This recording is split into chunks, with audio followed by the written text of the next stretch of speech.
guys, welcome back to another video. Today we're going to do maintenance on one of my personal markers, the Bob Long MVP. There's not a lot of these out here giving a complete breakdown, but I was trying to use it over the weekend and it was having some issues.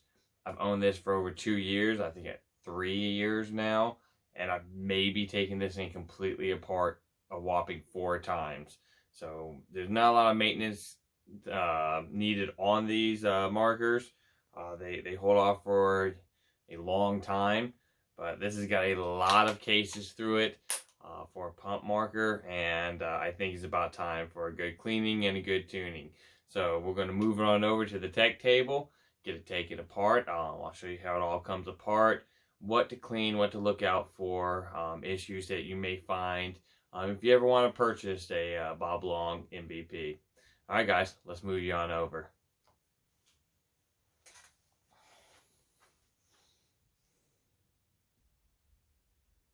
So here we have her on the table, all ready to go.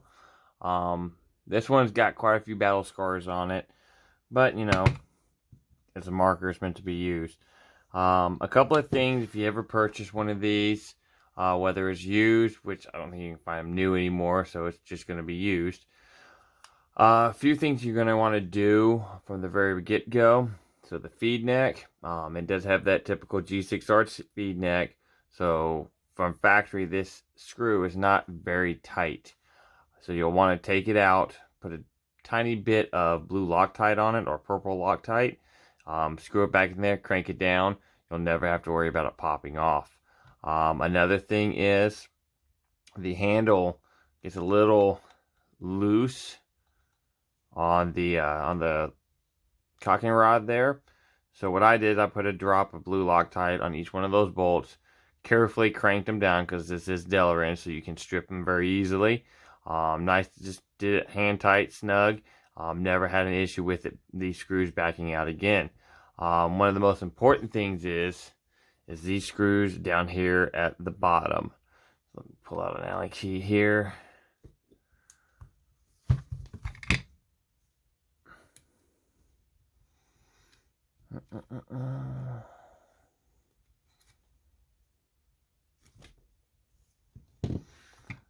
So these screws right here have a tendency to want to back out on you. So usually what I do before I go out and play during the day, I will just take them and I will just give them, I will not Loctite these because to service this thing you do have to take these out. So I'll just give them a little snug. Don't kill it or anything like that. Don't He-Man it. A little snug. Make sure they're tight. And I don't have any problems. If they become loose, the first thing you'll notice is it won't auto trigger. So when you hold down the trigger and you keep cocking, that's auto trigger. It won't do that. It won't catch, the sear won't catch the hammer. It'll slip. So that's usually indication number 1. The next indication you'll get, there is inside of here, which we'll see, there is a transfer channel that has a little O-ring inside of it. It'll start to leak, and eventually it'll blow it right out if it gets too loose, and you'll just spew air throughout your frame. So, all right, enough of that. Let's get busy here. We'll start off with taking off the grips.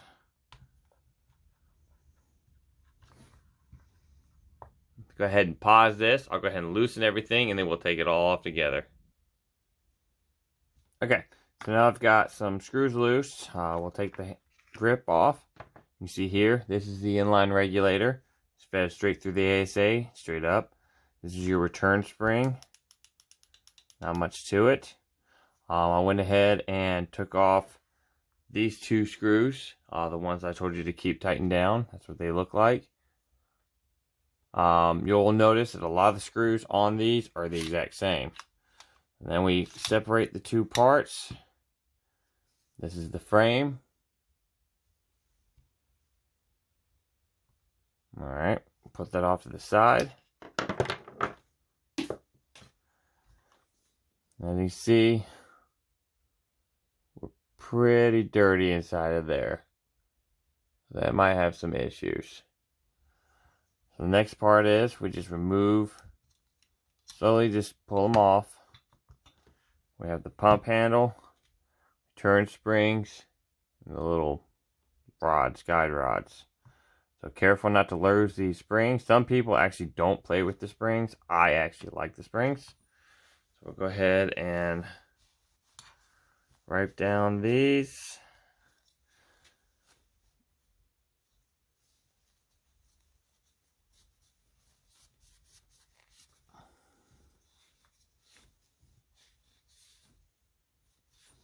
Now, as you can see, every single one of these that you see on this is a roller bearing, which is one of the reasons why this pump stroke is so smooth. It literally rides on these bearings throughout the whole thing. Never any reason, these are removable, but there's never any reason to remove them unless need be. So if there's no reason, if they're not stuck or anything, don't worry about it, just leave them be. They seem all pretty smooth. Seem to be spinning nice and freely. That's kind of what I do. I just check them, make sure they're actually moving with zero restriction.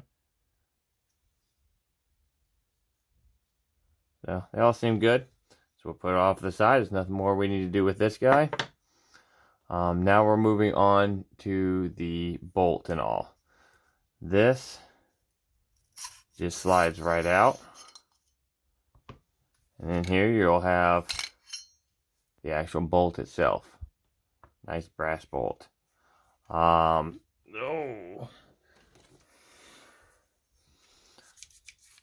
Get some of that paint off in there.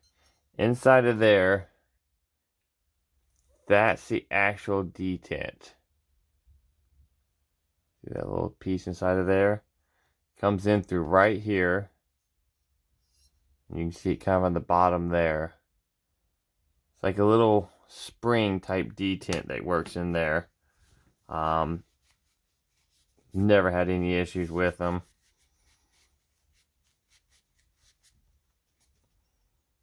There we go. But it's not too dirty. Put it off to the side. Okay.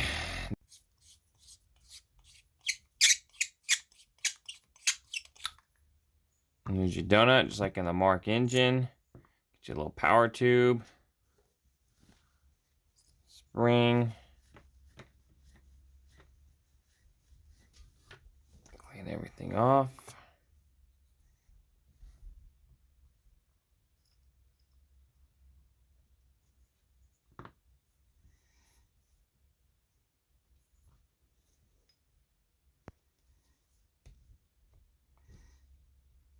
I'm going to try and make this video as quick as possible, but, you know, you can always fast forward if it gets dragging out too far. You can only pause and unpause and pause again so many times. A little back cap comes off.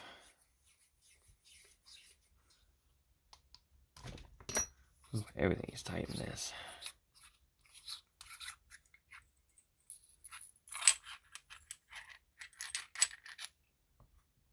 Power tube. There's really absolutely nothing you have to do to this whatsoever. Just look at it, make sure it looks good, make sure there's no gunk inside of there. Try to keep this donut dry. So everything looks good in there.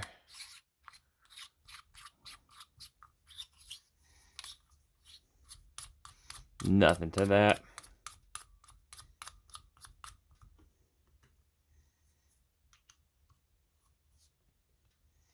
Okay. Push that off to the side. There is one O-ring inside of there that this power tube goes through. I'll give it a little cleaning.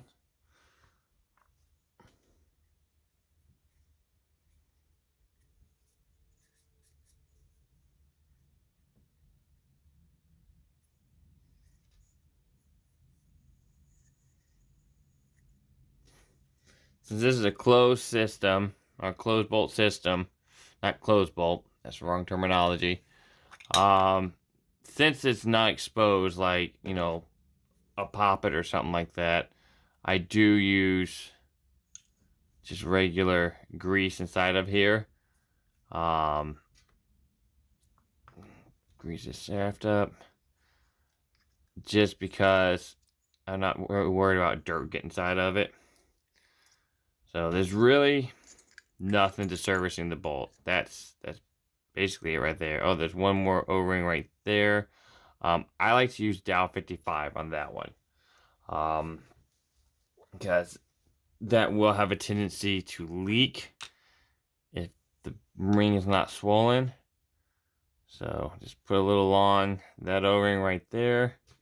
Doesn't take a lot. Try to keep it centered in the donut.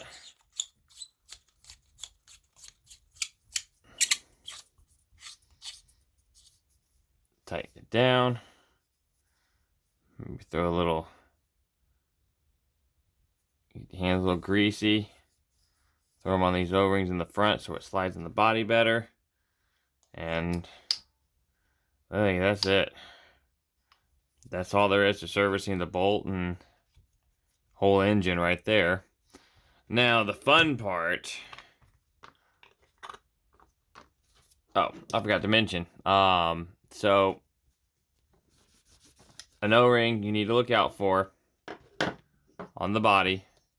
It's right there. See that? That's a transfer ring. I usually throw a little Dow 33 on there. Keeps the ring swollen. And just push that off to the side. Okay. So this is the part that makes this a little challenging. The regulator is not the easiest thing in the world to service. So it does take some time. So you'll have 2 screws right in there. You'll remove those, remove the ASA. And then you have one, you have to remove these little tracks, right, these little screws right here. So let's just start moving this. Why? Instead of speaking. So this screw comes out. This is the little tray. Got one in this direction.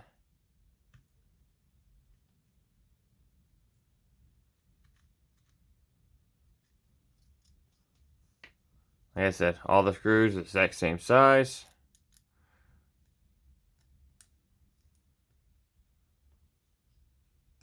One back here.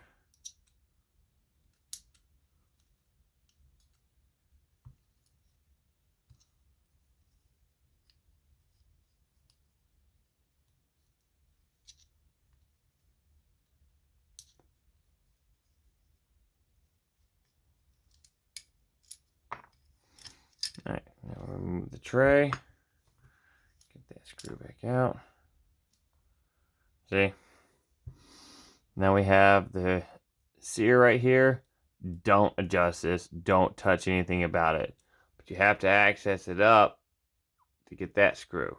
That screw releases the regulator. So what I'm going to do, I'm going to put you back on pause. I'm going to undo these 3 bolts and I'll bring you right back, alright? Okay, so I've got the ASA removed. Be mindful of the little O-ring right there. That's a transfer. So push off the side. Don't need to do anything to that. The reason why you have to remove that plate, like I said earlier, to lift this up to get that screw right there. And the reason why you have to move the ASA is to get one more screw down here to remove the regulator.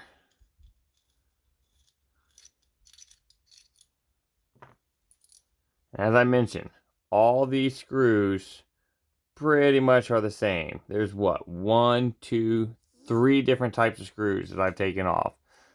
So once you have that out, this will slide just right out.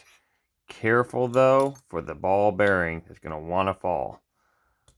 This ball bearing just goes in right in here and it pushes pressure onto the regulator through the adjuster.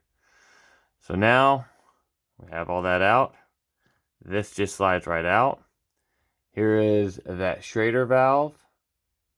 That's in all of Bob's regulators. Kind of check the spring. Not a whole lot you can do with those. Inside of there, we have our piston. It doesn't want to come out.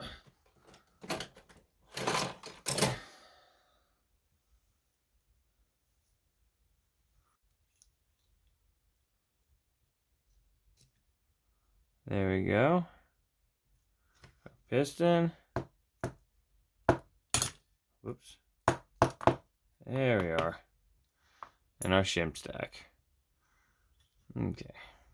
Keep track of these little ball bearings. There's our shim stack. Doesn't look too shabby. Give her a cleaning.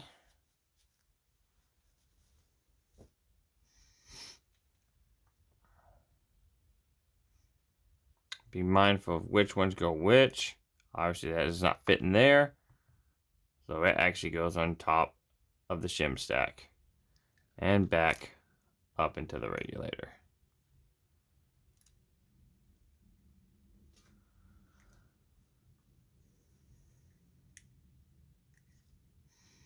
And see, it goes right inside of there. You can kind of see the top of the head of the focus. Top of the head of the ball bearing, which is where this guy goes and pushes it down to make your adjustment. But we'll wait on that so we don't lose it. Take the regulator, give her a good wipe down. I don't always change the O-rings whenever I do a breakdown or a maintenance. What I like to do is I'll take it and I'll rub it on my hand. As long as it's not turning my hand black, we're in pretty good shape. At this point, we're going to cover the dial 55 so we don't use it by mistake. Use our dial 33. Take on to my piston because that's the thing that's going to be moving.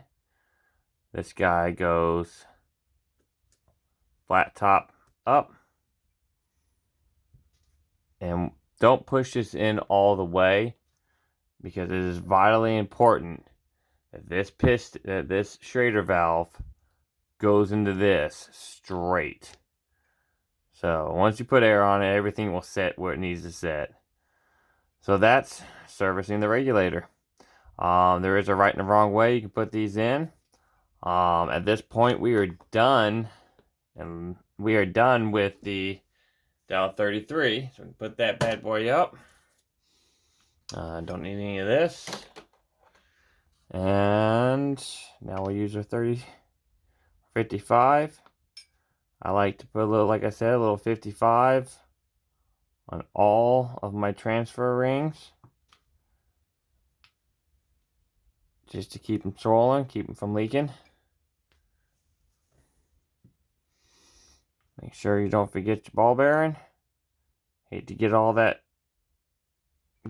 way and realize you forgot key part to your regulator. So you can kind of squeeze this way. I try. It's a lot easier to put it in there without the adjuster screw in. But if you're a stickler like me, you don't like to mess with the adjustment of the regulator unless you really need to. Alright, time to start putting this regulator back in there. So again,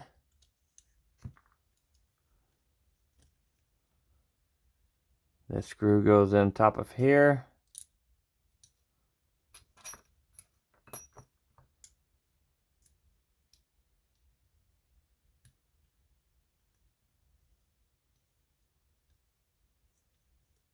I can line it up right. So my camera's kind of in my way. There we go.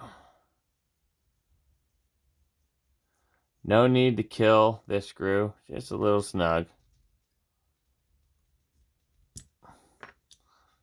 That guy sits right there on there, like that. But at this point, this thing isn't going to go anywhere. So what I like to do is go ahead and put my plate back on. Another ring. There's another O-ring for a little channel right inside of here. It's on the bottom of the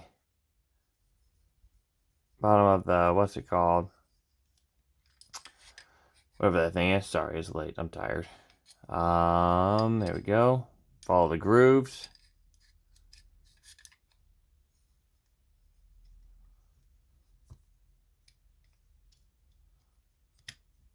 Yeah.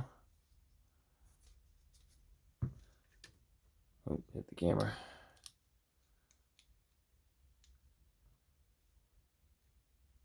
Sorry, there is no quick way of making this video with the MVP. So, what I'm going to do is kind of fast forward this a little bit. So basically, what you need to do now is you need to put your screw back here on the bottom. Let's go ahead and do that.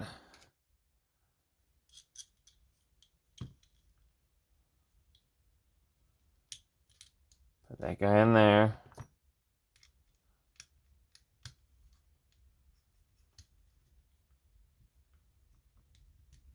Sure it's lined up right. If it doesn't feel like it wants to go, don't force it. Remember, it's all just aluminum. Now our reg is put back inside of there. We'll go ahead and pause this, and my next step will be the ASA on there, which is the 2 screws inside of here. All these screws are all the same, so there's no, there's no way you can get them all screwed up. So we'll go ahead and put those in, and then we'll come back. Okay, so while I was tightening down some of these screws and everything like that, I realized I did something wrong on camera. So I had put this screw in first from the plate to the frame. In all actuality, you need to put this back one in first. This one actually slides into a little groove and tightens down on the frame. So that is my bad. I looked at that and I was like, wait a minute, something's not right here.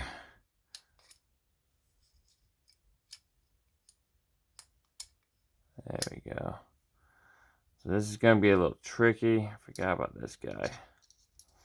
You're going to, as you're tightening it down, once it catches, try to straighten out the tray.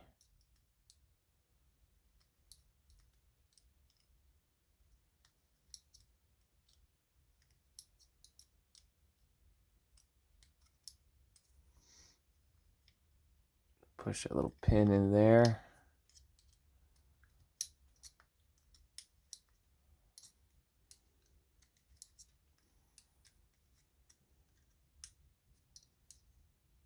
There we go. Oh, there we go. Man, I keep hitting that stupid. I gotta find a new setup for my camera. Believe it or not, I am sitting in a very, my arms stretched pretty far out for my tripod and my camera to videotape this.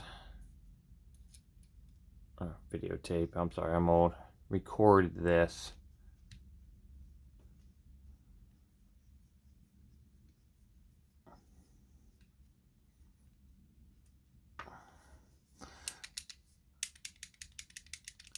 Alright, we'll go ahead and next part, put that guy back in there.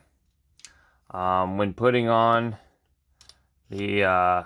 back on the cocking rod, you'll see it's got 2 little prongs. They actually go on the hammer. And then the front one goes on to the bolt. First, you've got to get this guy. Put your little springs in. That goes, these 2 little notches go on the back cap of this to keep it in place. So just kind of got to dangle it a little bit. Whoops. Somehow fell out of the body. There we go. It's not as hard as you think it is. Make sure, bolts back here. There we go. And for the most part, she'll stay still, but I would still keep your hand on her. Alright, now we put it back on the frame.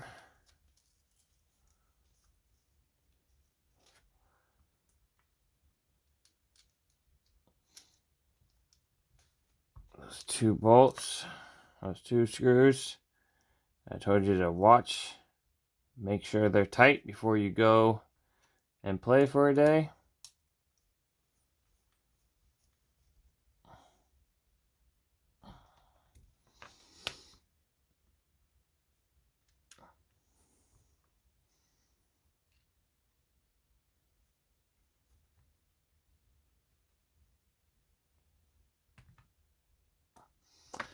And there you go.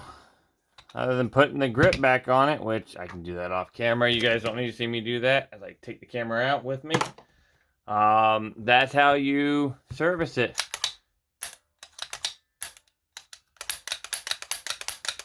That's a complete breakdown of the Bob Long MVP. You may ask yourself, why would I want an MVP if they are that hard, that much of a pain in the neck to break down? Like I said, I've put more cases through this than any paintball marker that I own. And I have done this 4 times in 3 years. So, it's not that hard. Thanks for watching the video, and I hope you guys enjoyed it. Look forward to future projects coming on. I'm going to be doing a full review on 2 of the hottest markers out right now, which is the Shocker CVO and the Planned Eclipse M170. To me, those are like the best 2 mech markers out on the market. I personally own the CVO. The 170 wasn't out yet. A buddy of mine over the weekend had bought the M170, so we're going to do a comparison video on that. Not so much a versus, just kind of a difference. Can't go wrong with either one of those. Be looking forward to that video. Again, this is Brian with Indiana's Paintball Group and Indie Zombies. Thanks for watching. Bye.